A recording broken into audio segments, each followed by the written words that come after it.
Amen. You are all welcome to this glorious service. In the name of God the Father, Amen. in the name of God the Son, Amen. in the name of God the Holy Spirit, Amen. shall we pray. Everlasting King of glory, we appreciate you. We exalt your majesty. We acknowledge you because you are older, greater, and stronger than all our mountains. We have come unto you today. You are God who has the ability to move mountains. As we look unto you, we know we shall look beyond our mountain unto you that is able to move them. Do something new in this place today, and do not allow us to go back the same way we have come. Thank you because you have had an answer. As we continue, you will continue with us. In Jesus' precious name, we have prayed. Amen. Today, I will quickly share with us on the topic, looking beyond the mountains to God who can move them. Looking beyond the mountains to God who can move them. When you open your scripture with me to Psalm 90, verse 1 and 2, the Bible says, Lord, you have been our dwelling place in all generations. Before the mountains were brought forth, or ever you have formed the earth and the world, even from the everlasting to everlasting, you are God. God has been in existence before any challenge, so-called mountains have been, that have been confronting us. The Bible makes us to know and to understand that God formed the earth and the whole world. It doesn't matter what is going on in the maternity world. It shows that God is greater than our challenges. It shows that God is greater than all mountains. God has the ability to remove all mountains that have been confronting us. And He will do so today in the name of Jesus. All what we need to do, brethren, is to look beyond that mountains to God who has the ability to move them. What is the mountain? When you look at the question, what are mountains? Mountains can represent the challenging situation of our faith in God Almighty. When you look at the story of our father of faith, Abraham, the Lord brought him out of his idolatrous family and promised to make him a father of many nations. But when he faced his own challenging situation, you know that he was expecting the child of promise for many years. The Bible says in chapter 15 of Genesis, from verse 1, it said, after this thing, the word of the Lord came unto Abraham in a vision, saying, fear not, Abraham, I am your shield and your exceeding great reward. And Abraham said, can you listen to that? Lord God, what will you give me, seeing I go childless? And the heir of my house is this Eliezer of Damascus. And Abraham said, behold, to me you have given no descendants, and lo, one born in my house is my heir. And behold, the word of the Lord came unto him, saying, this shall not be your heir, but he that shall come forth out of your own body shall be your heir. And he brought him forth outside, and said, look now towards heaven, and count the stars, if you be able to number them. And he said unto him, so shall your descendant be. And he believed in the Lord, and he counted it to him for righteousness. I want to tell you also, mountains can represent long-awaiting prophecy and fulfillment of God's promise. When you look at the case of Caleb, the son of Jephunneh, we will always remember that he was sent to the land of Canaan to spy the land among the other 12 tribes. And he came back with good report. And heaven testified, and God promised him that the land that you have sojourned, the land that you have espoused, the land that you have gone to, shall be given to you for your inheritance. And the Bible says it was after 45 years he came to Joshua after the death of Moses. When you look at Joshua in chapter 14, verse 7, see what he says. 40 years old was I when Moses, the servant of the Lord, sent me from Kadesh Barnea to spy out the land. And I brought him the word again, as it was in my heart. Nevertheless, my brethren that went up with me made the heart of the people mad. But I only followed the Lord my God.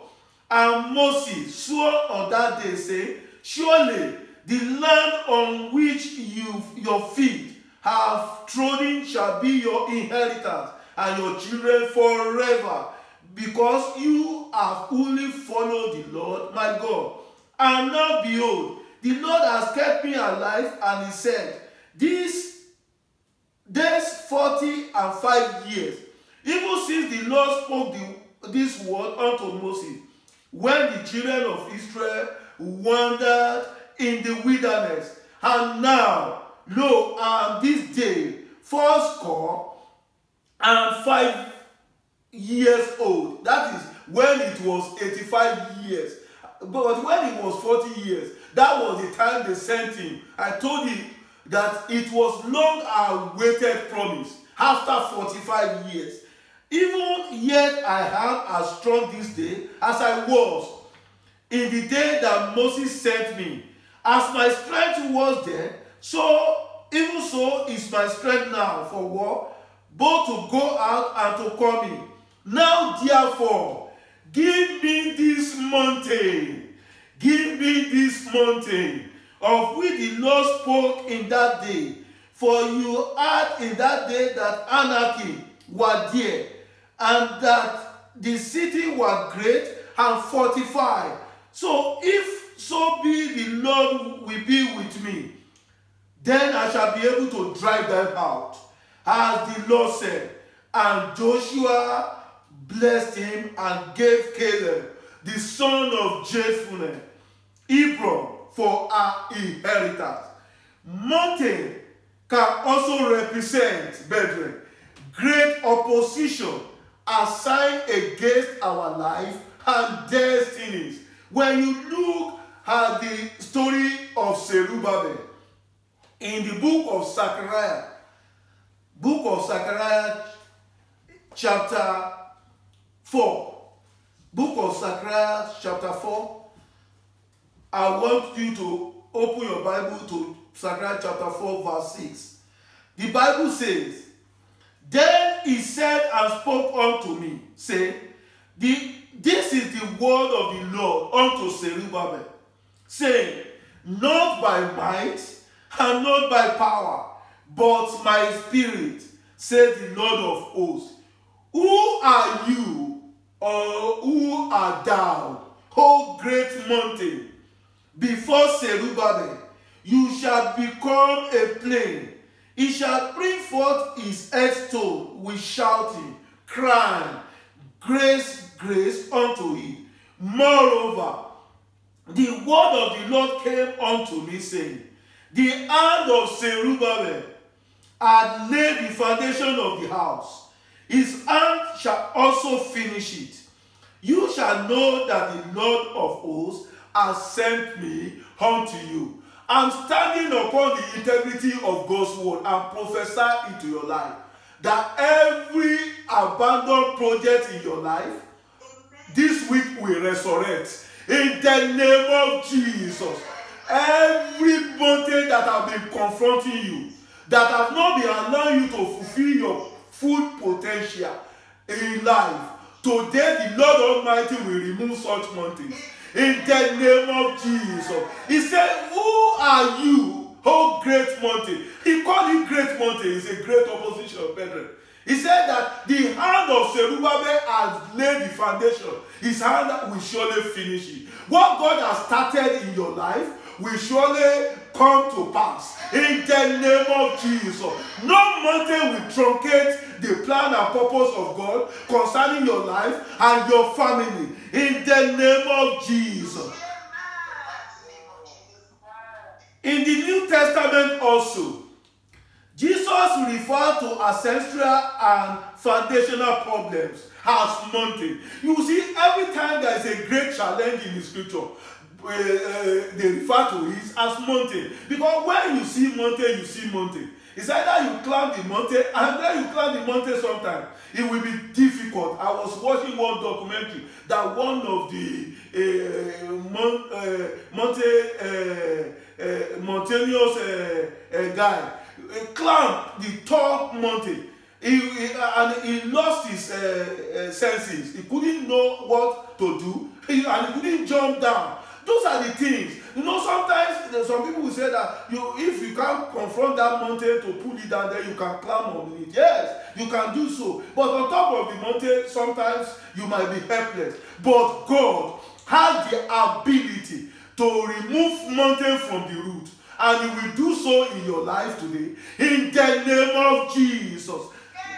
When you look at Matthew chapter 17, Matthew in chapter 17, the Bible says in Matthew chapter 17, I will read verse, let me read verse 14.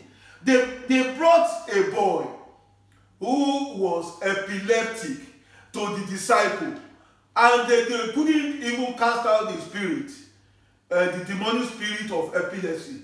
And the father came to Jesus. And what happened? He told Jesus that I brought this boy, but the disciple couldn't do anything. And Jesus said in verse 17, "O faithless and perverse generation, how long shall I be with you? How long shall I endure you? Bring him here to me." And Jesus rebuked the demon, and he departed out of him. The child was cured from that very hour. And then came the disciple to Jesus. They came to Jesus apart and said, "Why could not we cast him out?" Jesus Christ said unto them, "Because of your unbelief." Brethren, I want you to believe today that that mountain that have been confronting you today shall become plain. In the name of Jesus. He said, "For verily I say unto you, if you have faith as a grain of mustard seed, you shall say unto this mountain, remove from here to yonder place. It shall remove, and nothing shall be impossible unto you. But this kind goes not out, but by prayer and fasting." It's only by prayer and fasting. I want to tell you, brethren, this week, as we are entering into another new quarter, a new month, the Lord Almighty will subdue all mountains. In the name of Jesus. I didn't hear the sounding amen for that. How can we overcome our mountains in life? Maybe that is the question you want to ask next. I've shown you few example, biblical example of mountains mentioned cases of mountains mentioned in the scripture. Maybe you now want to ask me, how can we overcome our mountains in life? When you want to overcome the mountain in your life, believe that God is greater than the mountain. Just believe that God is greater than the mountains. When you look at the scripture in Nahum chapter 1, Nahum chapter 1, Nahum is after Micah. Chapter 1 verse 5. He said, the mountain quake, that means the mountain tremble. The mountain quake before him, and the hill melt, and the earth is burning at his presence. Yea, the world and all that dwell in it. You need to believe that God is greater than the mountain. And how can we overcome our mountains in life? We must be courageous in facing our mountains. You need to be courageous. Do not be a timid Christian, like I used to say. You must be courageous to confront your mountains in life. And when you look at the scripture in the same Zechariah chapter 4 verse 7, he said, who art thou, O mountain, O great mountain, before Zerubbabel? You shall become a plain. Can you see? You can confront your mountain. You can confront your mountain with courage. You must be courageous in facing your mountains. How can we overcome our mountains in life? We need to speak God's word to move mountains. We need to speak God's word to move mountains. When you go back again, when you go to that Matthew chapter 17 verse 20 that I've read before, I will read it again. He said, Jesus Christ said unto them, because of your unbelief, for verily I say unto you, if you have faith as a grain of mustard seed, you shall say, meaning that you shall speak, you shall give what? Give a decree. You shall declare. I can continue on and on. You shall say unto this mountain, remove from here to yonder place. He shall remove, and nothing shall be impossible unto you. I stand again on the integrity of Christ's word. And as many under the sound of my voice worldwide, whatsoever you command to go today, they shall go in the name of Jesus. And whatsoever you decree to come, they shall come in the name of Jesus. How can we overcome our mountains in life? We must put all our confidence in God and not man. When you look at the scripture, in Mark chapter 11, I will read verse 22 to 24. And Jesus Christ answering said unto them, have faith in God, for verily I say unto you, that whosoever shall say unto this mountain, be removed and cast into the sea, and shall not doubt in his heart, and shall believe that those things which he said shall come to pass, he shall have whatsoever is said. Therefore I say unto you, whatever things you desire, when ye pray, believe that you will receive them, you shall have them. How can we overcome our mountains in life? We need to declare victory over mountains by faith. We need to declare that victory. That will take me again to the story of David and Goliath. I love David so heartedly. When you look at what David did, the Bible says in 1 Samuel, in 1 Samuel chapter 17. 1 Samuel chapter 17. I will quickly read verse 46. And David said, this day will the Lord deliver you into my hand. I will strike you and take your head from you. I will give your carcasses of the host of the Philistines this day unto the fowls of the air and to the wild beasts of the earth, that all the earth may know that there is God in Israel. This David declared the victory, his permanent victory over Goliath. That is, the Goliath has become mountain to the children of Israel. By faith, he has not even confronted him in battle, but he has declared. That is how to overcome mountains in life. When you have overcome, what shall we do when God has moved mountain? What shall we now do next? Number one, sing a new song unto the Lord. You need to sing a new song unto the Lord. When you look at the scripture in Exodus chapter 15 verse 1, after the Lord parted the mountain of Red Sea, he parted it, and what happened? And God defeated the Pharaoh that had been pursuing them as mountain. What happened? They sang a new song. The Bible says in verse 1 of chapter 15 of Exodus, then sang Moses and the children of Israel this song unto the Lord, and spoke, saying, I will sing unto the Lord, for he has triumphed gloriously. The horse and his rider he has thrown into the sea. So when God has moved your mountain, you need to sing a new song unto the Lord. Number two, what shall we do when God has moved mountains?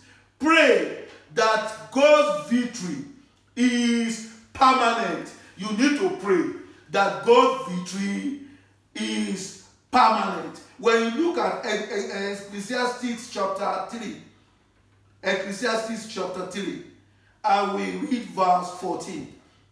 The Bible says, I know that whatsoever God does, it shall be forever. Nothing can be added to it, not anything taken from it. God does it that men should fear before him. What shall we do when God has moved mountain? Number three, giving God Almighty all the glory. Giving him all the glory. The glory does not belong to you. You have no power to move mountain, but God has the power. So you have to give him all the glory. When you look at Isaiah chapter 42, verse 8, he said, I am the Lord, that is my name.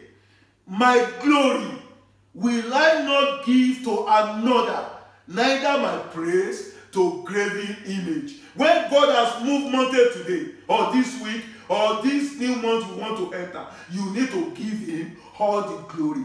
Number four, proclaiming great things God has done. You need to publish them. You need to testify about them. That is the meaning, to proclaim them. And when you look at the story of that madman of Gadarene, in Luke chapter 8, Luke chapter 8 verse 38, and the Bible says, now the man of whom the demons were departed besought him, that he might be with him. But Jesus Christ sent him away, saying, return to your own house and show, meaning that he should go and testify, show great things God has done unto you. And he sent him away and proclaimed throughout the whole city what great thing Jesus has done unto him. Lastly, what shall we do when God has moved mountain? Thanking God to be more than conqueror. You need to continue to thank God. You need to continue to thank him every day. He will say, Father, I thank you. I could remember when this mountain have been confronting me. Oh, but now you have removed this mountain. Every day of my life till I see you in glory, I continue to thank you. That is how we shall live. We should live a successful Christian life. When you look at Romans chapter 8, in Romans chapter 8, verse 37 says, nay, in all these things we are more than conquerors through him that loves us. I want you to bow down your heads now and begin to command those mountains to be moved in the name of Jesus. I want you to command those mountains. Mention those mountains. I'm speaking to as many under the sound of my voice throughout the globe. Wherever you might have been located, I want you to begin to decree. I want you to begin to declare unto that mountain that, Lord, this is the mountain that have been confronting me. It might be an ancestral or generation or foundational mountain. I don't want to know. But God is here today. He wants to move those mountains out of the way. I want you to begin to speak to that mountain now, and they will begin to move. In the name of Jesus, so shall it be. In Jesus' name, we have prayed. And so, everlasting Father, we thank you. Because you are God who has the ability to move our mountains. As we have spoken today to those mountains, we know they have already cast into the sea. We shall never be confronting with those mountains anymore. Father, we thank you because we know you have heard and you have answered. Blessed be the name. In Jesus' mighty name, we have prayed. Amen.